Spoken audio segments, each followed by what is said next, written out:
Museo de Arte Religioso de la Concepción o al Museo de Arte Religioso de las Madres Conceptas.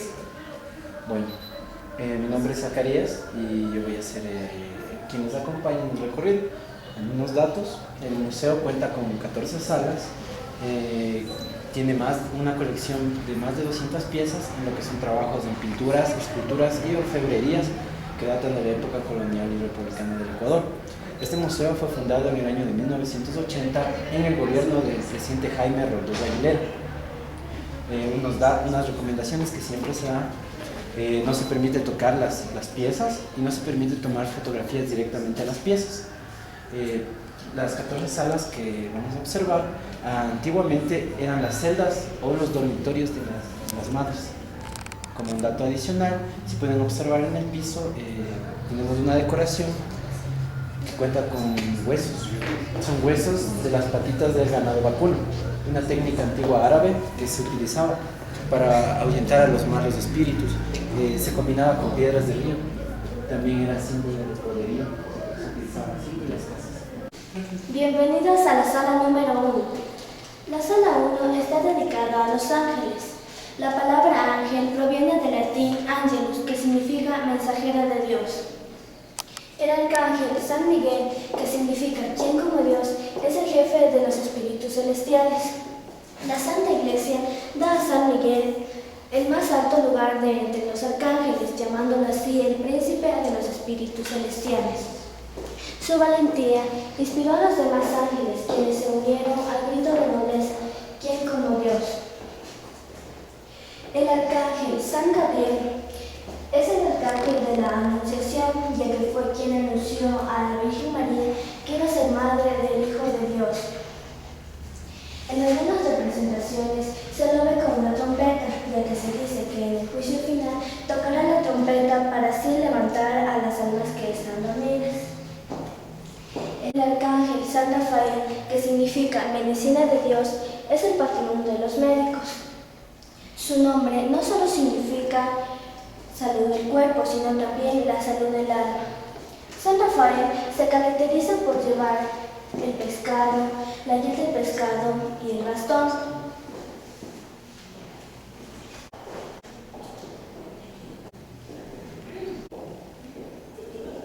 Los ojos de las esculturas damos un siglo.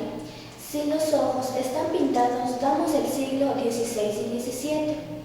Y si sus ojos son de vidrio, damos el siglo XVIII y XIX. Tenemos acá la única pieza tallada en piedra policromada. Es una copia de la Virgen de Sicalpa, ciudad fundada en el año de 1534 y destruida por un terremoto en el año de 1797. Bienvenidos, esta es la sala número 2, que tiene el nombre de la Natividad, que significa el nacimiento. Tenemos aquí una escultura trabajada con técnica de encarne, se conoce como el Niño del Dulce Nombre. Se le atribuye, ya que fue una madre concepta de aquí de la orden, que lo soñó al Señor de esta manera. Y como ella lo había soñado, lo mandó al día siguiente a tallar con un maestro escultor. Representa dos fases en la vida de Cristo: en su rostro alegre la vida y la alegría, y en su pecho abierto la muerte. Tiene 3 potencias en la cabeza que están trabajadas en plata, repujadas. Según los historiadores y los expertos, nos dicen que simbolizan la Santísima Trinidad. Por aquí tenemos un conjunto escultórico que representa el nacimiento de Cristo.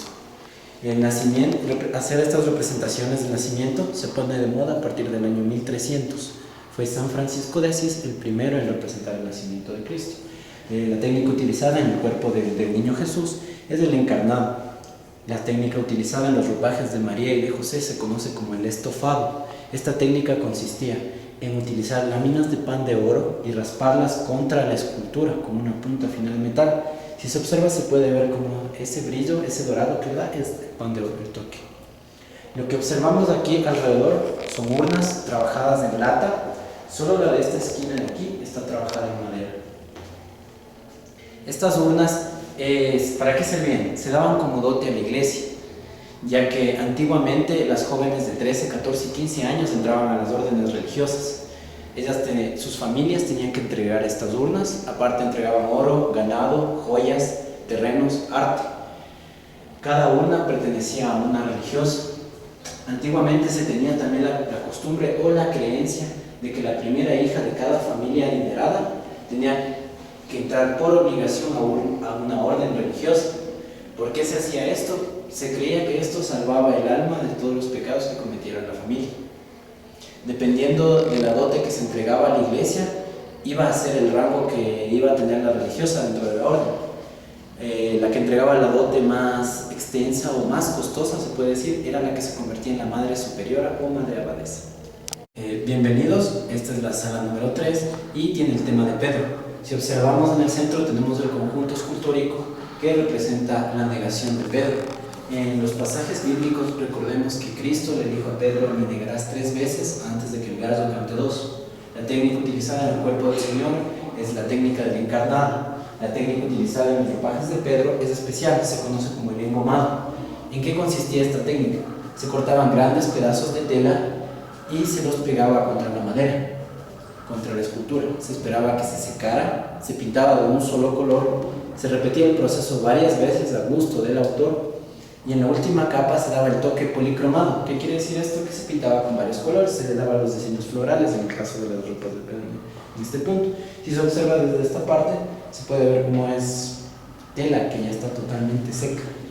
El utilizar tela en las esculturas, en la técnica del engomado, le daba más realismo. Los pliegues naturales que tiene la ropa le da más realismo a la escultura. Aquí en el fondo tenemos 2 pinturas. Se les atribuye al autor, al pintor quiteño Miguel de Santiago, que vivió en la segunda mitad del siglo XVII. Estas 2 pinturas son de su autoría. La obra más famosa de este autor es el Cristo de la Agonía, que se encuentra en Quito. Aquí tenemos al Señor de la Justicia y al Señor de la Columna. Utilizan la técnica del claro oscuro. ¿Qué quiere decir esto? Que se pinta el fondo de la pintura de una tonalidad más opaca para que siempre resalte la figura central de la pintura. Cada pintura tiene un mensaje. El Señor de la Columna nos dice que Dios es la luz del mundo y el Señor de la Justicia nos dice que solo Dios puede darnos la verdadera justicia. En algo particular, esta pintura del Señor de la Justicia tiene lo que se conoce como la mirada fija. Cuando se mueve en cualquier lugar de la sala, siempre la pintura le va a quedar observando fijamente.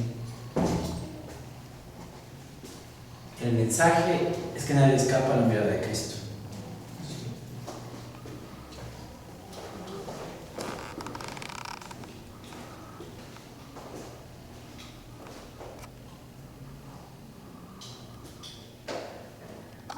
Bienvenidos, esta es la sala número 4 y tiene el tema de la Semana Santa.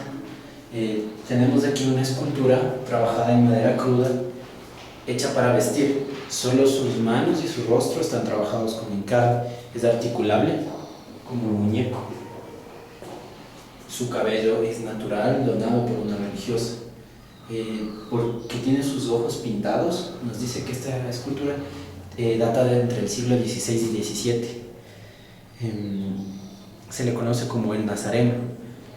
Antiguamente esta escultura era utilizada para asustar al pueblo indígena. Los españoles le hacían caminar en medio de la calle antiguamente como un títere, ya que cuando nuestros indígenas no querían obedecer las órdenes de los españoles, ellos lo utilizaban para asustarlos. Como sabemos, en nuestra cosmovisión andina nosotros no teníamos dioses materiales, entonces nuestros indígenas se asustaban al verlo caminar. En la parte del fondo tenemos una pintura, un óleo sobre lienzo, que se conoce como la flagelación. Nos presenta un anacronismo, algo que no está bien en la pintura. Si se puede observar detenidamente, las ropas de los verdugos no coinciden en la época en la que vivió Jesucristo. Jesucristo fue torturado por soldados romanos, por la guardia pretoriana. Estas ropas son más de estilo colonial. Esta pintura se le atribuye a un autor indígena, ya que la pintó a manera de protesta por la crueldad que tenían los españoles. Tenemos aquí una réplica, una escultura en miniatura del Señor del Buen Suceso, que data del siglo XVIII, patrono de la ciudad de Riobamba. La original se encuentra en el altar mayor de la iglesia de la Concepción. La original mide 1,80 metros, es una escultura casi perfecta, se dice. Se le atribuye un hecho milagroso, una leyenda que cuenta que fue pintada y terminada por los ángeles. acusación de Cristo.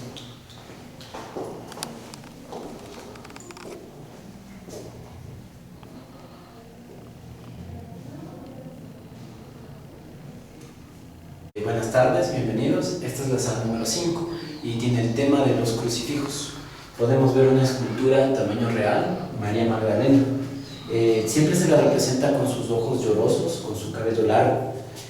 La técnica que utiliza esta escultura se conoce como la técnica chinesca. ¿En qué consistía esta técnica? Se colocaba una base en láminas completas de pan de oro o de plata y encima se pintaba con una sola capa de pintura. Se ha deteriorado un poco con el tiempo, pero se puede observar cómo es pan de oro. En la parte posterior también tenemos una pintura de María Magdalena, un óleo sobre lienzo. Nos muestra un rasgo del mestizaje, un rasgo particular del mestizaje, ya que ella está envuelta con una estera. Tiene un copón que representa el cuerpo y la sangre de Cristo, un cráneo que simboliza la muerte y los cilicios para flagelarse por sus pecados. Aquí tenemos un Cristo muerto, trabajo de madera con encarde. Podemos observar cómo sus heridas están muy pronunciadas, están muy sangrantes, muy expresivas. Pertenece al maestro José de Olmos, quiteño, perteneciente a la afamada escuela quiteña. Al maestro José de Olmos se lo conocía con el seudónimo de Pampite. El trabajo del maestro Pampite siempre hace Cristos muertos muy expresivos. En la parte de acá se observa, tiene algo particular de la escultura, el corazón. Tiene un corazón de cristal, de vidrio.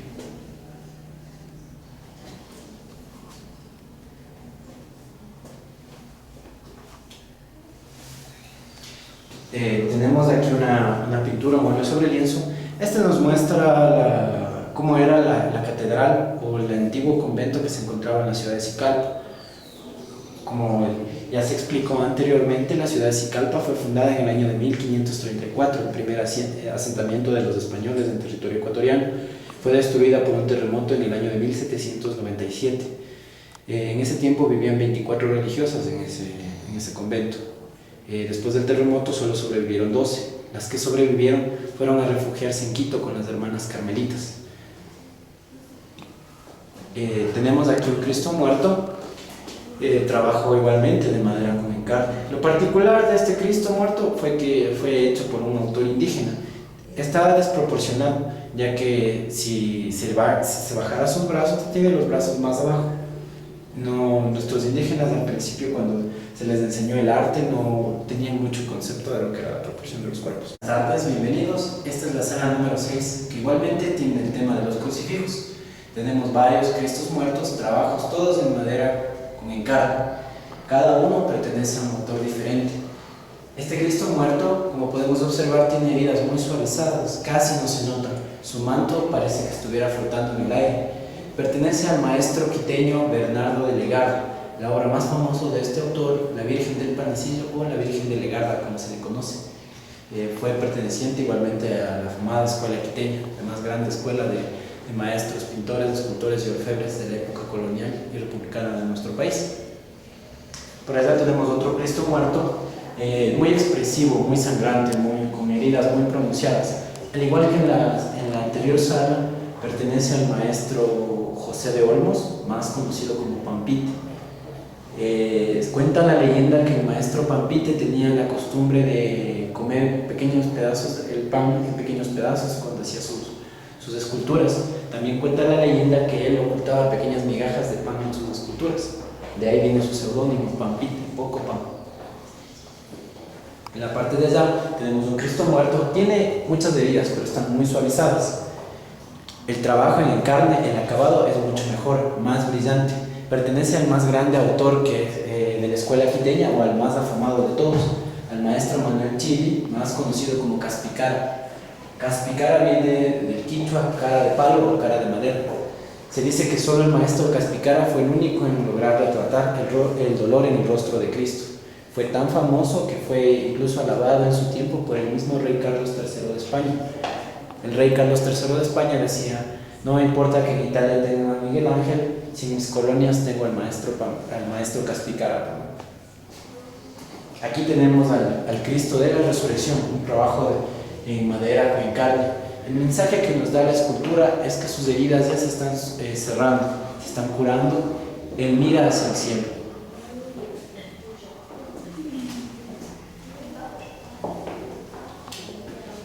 La Trinidad. Aquí tenemos la imagen de San Juan el Bautista niño. Es hijo de Santa Isabel y primo de Jesús. Juan fue apresado por Herodes, quien había tomado como esposa a Herodias, quien era esposa de su hermano Filipo, y Juan repudiaba este acto, pues lo consideraba pecado. Herodes no se atrevía a matarlo, pues lo consideraba un gran profeta. En el cumpleaños de la hija de Herodias, Salomé salió a bailar, y en medio de los invitados le prometió que le concedería cualquier deseo.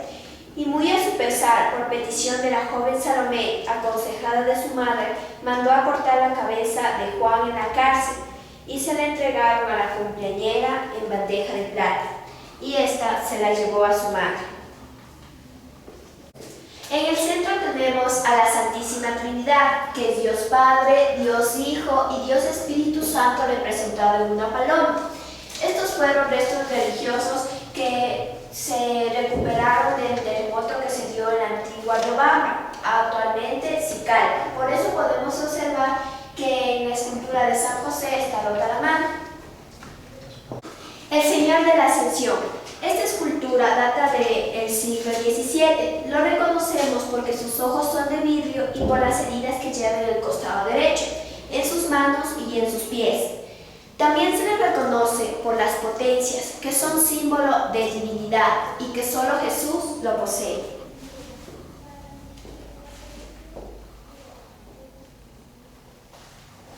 El Señor de la Ascensión.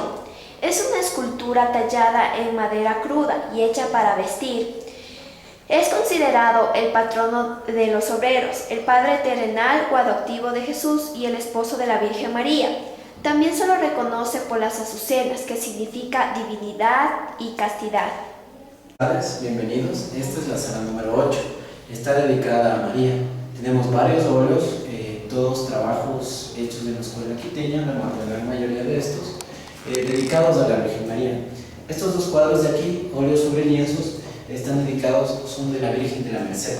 La Virgen de la Merced, siempre muy representativa de ella, vestida de blanco con una corona de oro. Tiene el escapulario de blanco y de rojo que representa la orden religiosa. La Virgen de la Merced es originaria de Barcelona, España. Ella es la patrona de la Armada Española. En la parte de allá, en el fondo, tenemos un óleo sobre lienzo, un óleo sobre papel, perdón. La Virgen de la Leche. Fue pintada por un autor indígena. Podemos ver, tiene varios rasgos que muestran la cosmovisión, o sea, nuestras raíces, el mestizaje. La usanza de la Virgen es muy al estilo indígena, la forma en la que está envuelto el niño, incluso el collar rojo que tiene, que en nuestra cosmovisión se dice que sirve para orientar al mal de ojo. Originalmente la pintura tenía el pecho descubierto para darle lactar al niño. Fue una madre de aquí del convento que le retocó encima, le pintó por pudor. En la parte de acá tenemos a la Virgen del Arco Iris, un trabajo muy bien hecho, un óleo sobre lienzo, igualmente fue pintada por un maestro indígena. El representativo, un símbolo particular del mestizaje. La Virgen tiene la tez de piel muy opaca, oscura, su cabello es negro, sus ojos son negros. En cambio el niño tiene la tez de piel más clara, sus ojos azules, su cabello rubio. Podemos ver el arco iris, que en la cosmovisión andina se dice que trae la abundancia, las buenas cosechas. En el fondo, las almas que son condenadas al purgatorio. Solo aquellas que se encomiendan a la Virgen, como vemos, son aquellas que suben al cielo. Cada una de estas almas que suben al cielo tienen 4 objetos representativos de 4 órdenes religiosas: la Orden de la Merced, los agustinos, los franciscanos y la Orden del Carmen. Tenemos a la Divina Pastora, un óleo sobre lienzo. Este nos da el mensaje: la humanidad está representada por los corderos, y como estos se encomiendan a la Virgen, ya que la Divina Pastora es quien cuida por ellos, podemos ver cómo les está entregando uvas y trigo, pan y vino. En la parte de acá tenemos 2 pinturas, 2 óleos sobre lienzo, de la Virgen del Carmen. Esta siempre está vestida de blanco y café, con una corona y un cetro de oro. Siempre no puede faltar el escapulario de café y de blanco, representativo de la orden. La Virgen del Carmen es originaria de Palestina, viene del monte Carmelo o Al-Karem, donde el profeta Elías iba a predicar. En esta pintura podemos ver igualmente de la Virgen del Carmen, lo representativo es que tiene un collar de perlas marinas originales, fue donado por una religiosa de aquí del convento. Tenemos aquí la Virgen Inmaculada y sus virtudes. Este óleo sobre lienzo fue pintado por una madre de aquí del convento. Lastimosamente ella falleció y no logró terminar totalmente la pintura. Tiene todas las virtudes que deben tener las religiosas, las concepcionistas: la fortaleza, la providencia, la humildad, la caridad, la obediencia, la prudencia, la vigilancia y el culto activo. La madre que lleva el cetro o el báculo es la madre superiora o la madre abadesa. Tenemos aquí un óleo pintado sobre mármol, la Virgen del Chiquinquirá. Esta fue traída desde Venezuela en el tiempo de la Gran Colombia. Un trabajo muy bien hecho. El Chiquinquirá significa tierra de abundante agua. Los personajes que tenemos en la pintura: San Antonio de Padua, San Andrés y la Virgen. Buenas tardes, bienvenidos. Esta es la sala número 9, que tiene el tema de la coronación. Podemos observar dos esculturas trabajadas en madera cruda. Solo sus manos y su rostro están trabajados con carne. Son articulables, hechas para vestir. Sus ropas fueron pintadas y bordadas a mano por las religiosas del convento. En la de aquí, su cabello es natural, fue donado por una religiosa del convento. Se les conoce como la dormición de la Virgen o el tránsito de la Virgen, ya que se cuenta que la Virgen no murió, ella entró en estado de trance para ascender al cielo, a lo que se conoce como la Asunción. Tenemos este óleo sobre lienzo que nos muestra lo que es la coronación. 3 días después de haber entrado en estado de trance o de dormición, la Virgen fue elevada hacia el cielo en cuerpo y alma por los ángeles para ser coronada por la Santísima Trinidad, Dios Padre, Dios Hijo y el Espíritu Santo.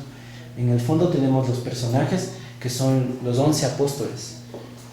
Todos los filos de los mantos de los personajes y el filo del marco están trabajados y acabados con pan de oro. Tenemos aquí 2 pequeñas esculturas hechas para vestir, la Niña María y la Virgen María. Nos da una diferenciación clara del mestizaje.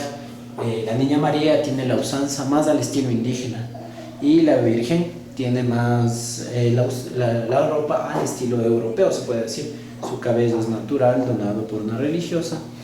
En el caso de la Niña María, su corona es de oro, con pequeños mullitos, solo la corona es de oro.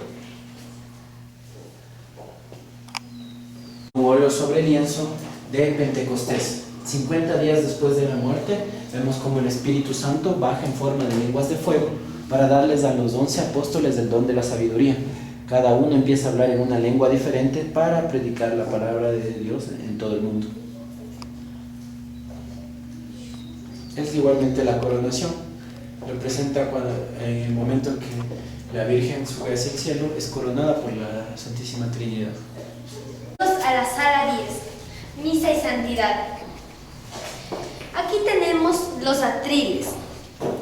Están trabajados en madera y recubiertos con fina plata. Eran utilizados para colocar los misales al momento de celebrar la misa. El hostial, asimismo trabajado en madera y recubierto con lámina de plata, eran utilizados para colocar la hostia antes de ser bendecidas. La corona. Aquí tenemos la corona que está trabajada en oro, en plata. Era utilizada para adornar la imagen de San José. Tenemos a la cruz, hecha en madera, recubierta con fina plata, que era utilizada para dirigir las procesiones católicas. En la parte superior observamos los misales, el libro más grande escrito en latín, ya que es el idioma oficial de la religión católica. La tiara papal. La tiara papal está representada en 3 anillos. Primero, rey. Segundo, profeta. Y tercero, sacerdote. A su vez, primero, padre de reyes. Segundo, gobernante del mundo. Y tercero, vicario de Cristo. Arriba observamos la cruz de Caravaca, que significa Dios Supremo, que se utiliza para las hechicerías en contra del mal del demonio. Los copones, patenas, cáliz y relicarios son utilizados para que se formaba parte de las dotes millonarias. En el copón podemos observar a 3 personajes que eran los sacerdotes del Antiguo Testamento: Moisés, Aarón y Melquisedec. Las vestimentas sacerdotales que eran utilizadas por los sacerdotes para celebrar misas y salir a las procesiones tienen más de 180 y 200 años de edad. Están trabajadas con finas sedas europeas y bordadas con hilos de oro y plata. Pesan alrededor de 20 libras cada una, que eran elaboradas por los religiosos. O capas de oro que eran utilizados por los obispos en días muy importantes. En un bordado, un pelícano, ya que a esta ave se le compara con Cristo. Es el único animal en el mundo que cuando ya no tiene que dar su propio cuerpo para que sus hijos no mueran, dan su vida al igual que Cristo lo hizo por nosotros. San Antonio de Padua es un santo portugués que vivió a principios de este milenio. Nació en Lisboa, Portugal, a quien se le reconoce por el libro que representa la sabiduría, el niño Jesús y las azucenas, que representan la pureza, y se le reconoce como el santo de las cosas perdidas y el santo de la caridad. Esta imagen está hecha en madera y la técnica que miramos de su vestimenta es la del estofado. San Antonio pertenecía a la orden de los agustinos, pero cuando conoce la existencia de los franciscanos, se cambia a esta orden. Pertenece a la primera orden de los franciscanos. El propio San Francisco de Asís lo nombra como maestro de esta orden, ya que tiene una gran facilidad de palabra. Tenía una elocuencia al momento de evangelizar. Convencía masas. San Francisco lo envió a recorrer toda Europa evangelizando.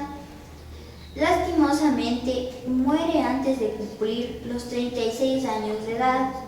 Muere en Marsella, cerca de Padua, Italia, en el convento de las Madres Clarisas, también fundada por San Francisco de Asís. Es el único santo que 352 días después de su muerte canonizado, 30 días después de muerto, la gente de Lisboa, su tierra natal, reclama sus restos, pero se les adelanta a la gente de Padua y es llevado allá. Al desterrar sus restos se dan cuenta que su cuerpo está totalmente descompuesto, excepto su lengua, que hasta la actualidad se le conserva intacta dentro de una urna, pero eso se lo llama también como el santo de la lengua incorrupta. Aquí tenemos a San Francisco de Asís. San Francisco de Asís fue un santo italiano, fundador de la orden franciscana. Asís predicó la pobreza como un valor y propuso un modo de vida sencillo, basado en ideales evangélicos. Se le reconoce por llevar la calavera, que representa la muerte, la cruz. Perteneció a la nobleza. Cuando estaba preso y enfermo, se da cuenta que su vida no tiene ningún sentido, así que decide ofrecerla a Dios mediante el servicio a los pobres. En una plaza, públicamente, renuncia y se despoja de las riquezas de sus padres. El traje que estaba puesto lo vende y ese dinero regala a los pobres. Su primera túnica o sotana lo confeccionan con los sacos que guardaban los granos en esa época. Durante 3 años vive en una cueva, a manera de un ermitaño, para así llevar sus pecados y culpas, para poder ser merecedor de servir a los pobres. Es el primer ser humano en el cual se manifiestan los estigmas o heridas de Cristo en las manos, los pies y cabeza, y la herida que tiene en un costado del pecho. Es el primer ecologista del mundo, ya que comienza con el ejemplo de proteger el medio ambiente.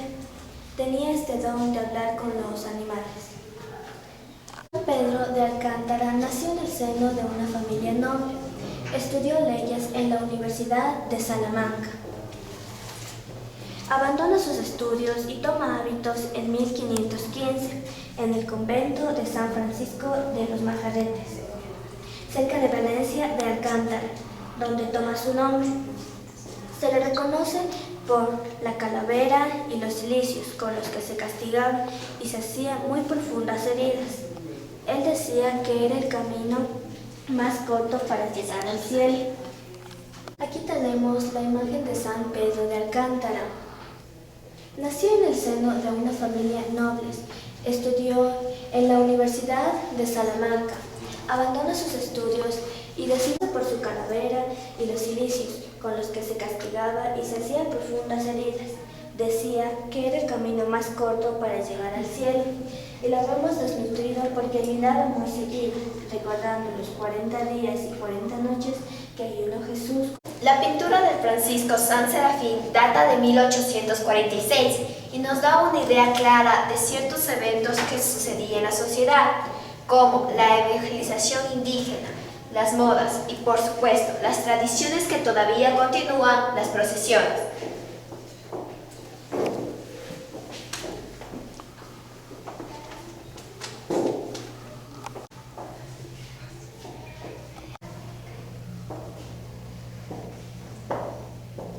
Santa Rosa de Lima fue la primera santa sudamericana.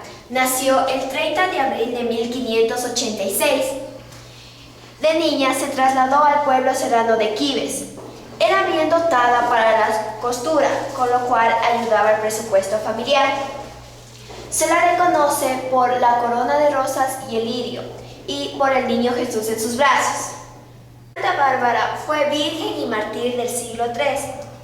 Cuando tan solo tenía 13 o 14 años, se inclinó al cristianismo, en silencio de su padre, ya que él era ateo. Al enterarse de esto, su padre la encerró en una torre y ella mandó a construir 3 ventanas en honor a la Santísima Trinidad. Al enterarse, se enojó tanto que la manda a apresar a tortura, a desgarrar su cuerpo con rastrillo. Tal es su ira que la condenó a muerte. Cuando el verdugo la va a matar, él mismo toma el hacha y la decapita. Entonces Dios mandó un rayo para acabar con el cruel padre. A ella se le invoca cuando hay tempestades. Santa Bárbara, doncella, líbrame de esta centella. El Sagrado Corazón de Jesús, referida al corazón físico de Jesús de Nazaret, nos demuestra el amor divino hacia él. Jesús dijo que quienes oraran con devoción al Sagrado Corazón de Jesús recibirían muchas bendiciones. Ecuador es consagrado al Corazón de Jesús en el gobierno de Gabriel García Moreno.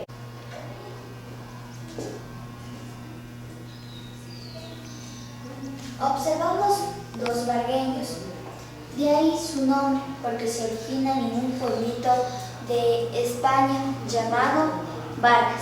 Están trabajados en madera, utilizando la técnica de marqueteado o tarseado, con incrustaciones de finísimas piezas de madera, y se distinguen por tener cajoncitos secretos.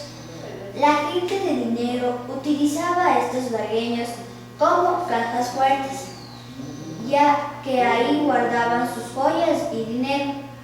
Al artesano que realizaba estos muebles solo mandaba a cortar la lengua o a matarlo para que no revele los cajones secretos.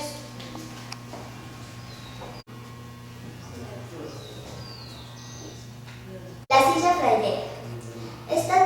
trabajada en madera y con cuero repujado. Es interesante porque muestra la moda francesa. En 1700, en el grabado, se popularizaron por la venida de los científicos de ese país, formado por la tan conocida misión geodésica, y hechas principalmente para las órdenes religiosas. De ahí su nombre, porque eran utilizados por los frailes. Observamos los baúles trabajados en madera y eran utilizados por los religiosos para guardar sus pertenencias.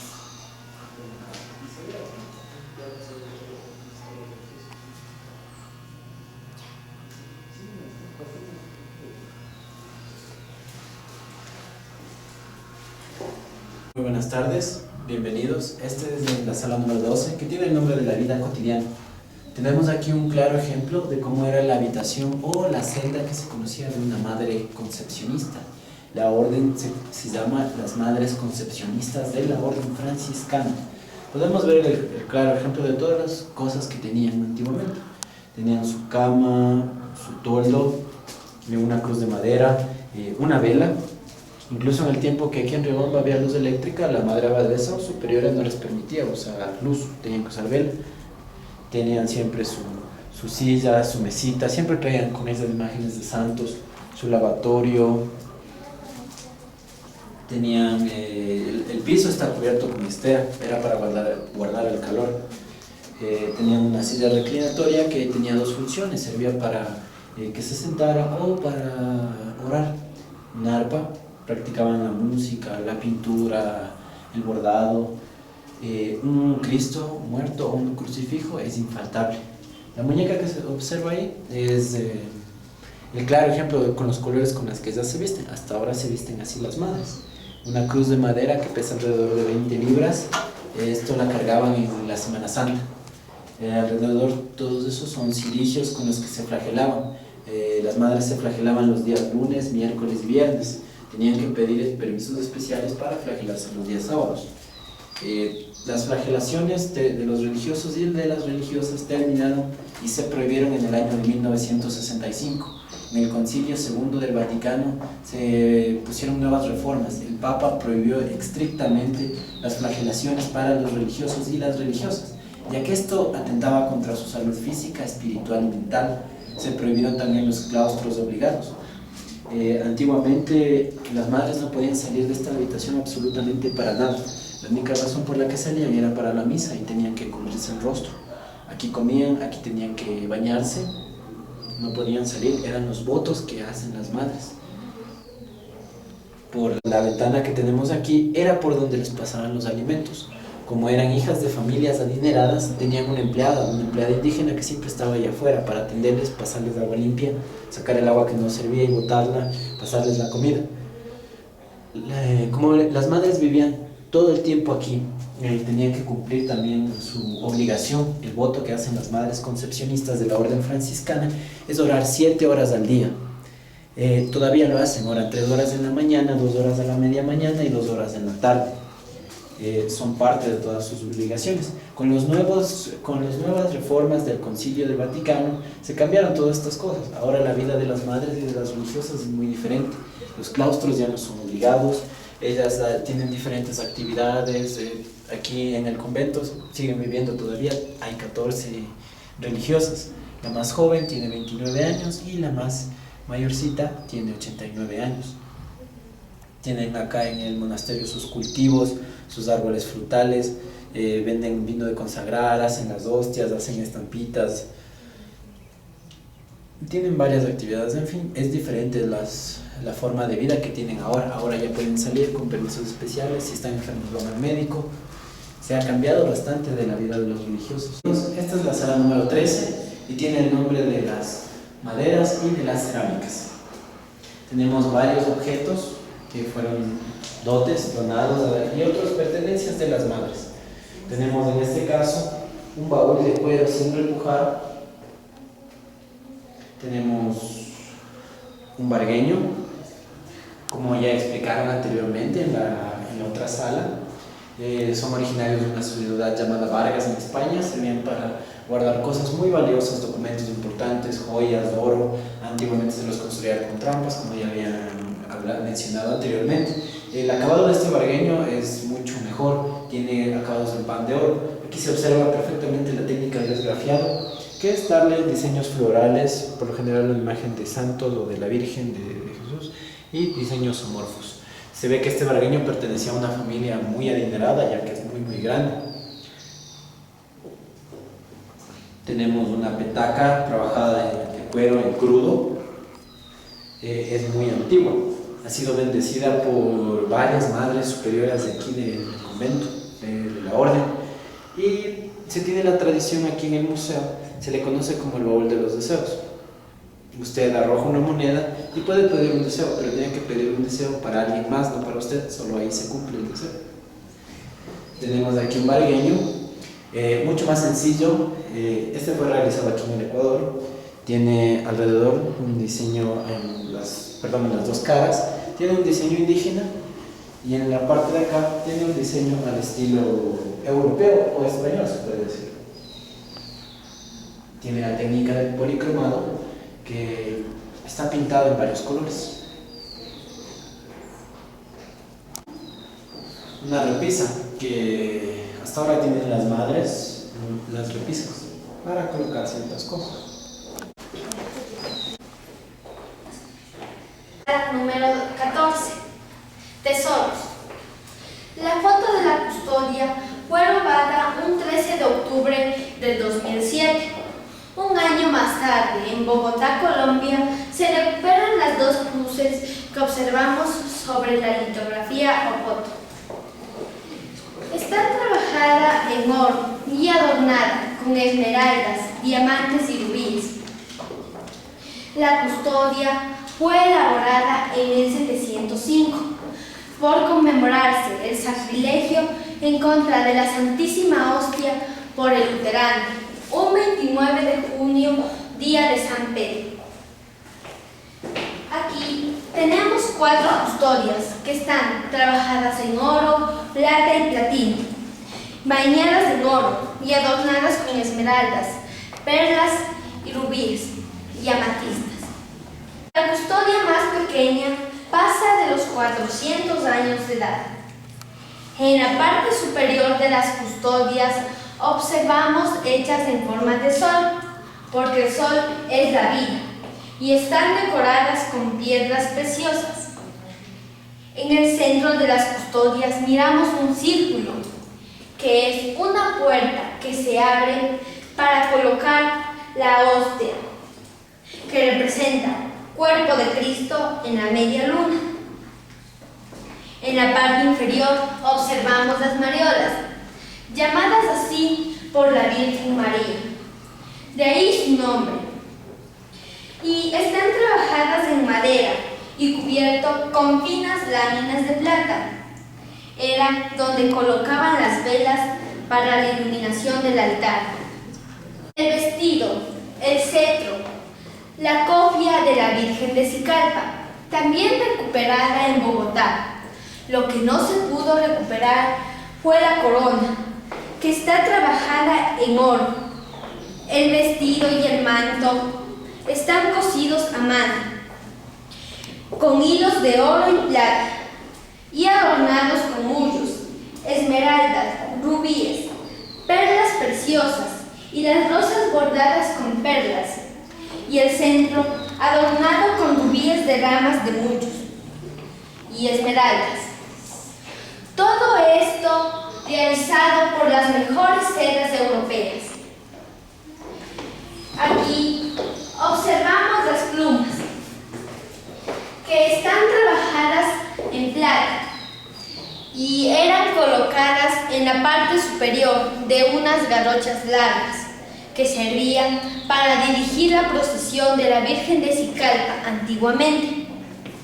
La luna, símbolo apocalíptico, trabajado en madera y recubierto con fina lámina de plata. Aquí observamos las diademas, también están trabajadas en plata. y eran utilizadas para adornar la cabeza de la Virgen de Sicalca.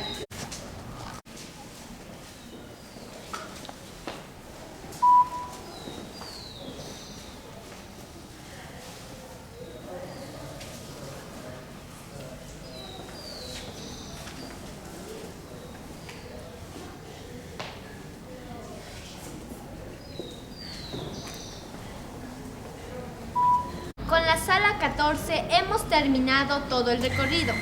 Espero que les haya gustado y no me queda más que decir gracias. Mi nombre es Daisy González. Mi nombre es Carla Paguay. Mi nombre es Nicole Quintero. Mi nombre es Gisela Inca.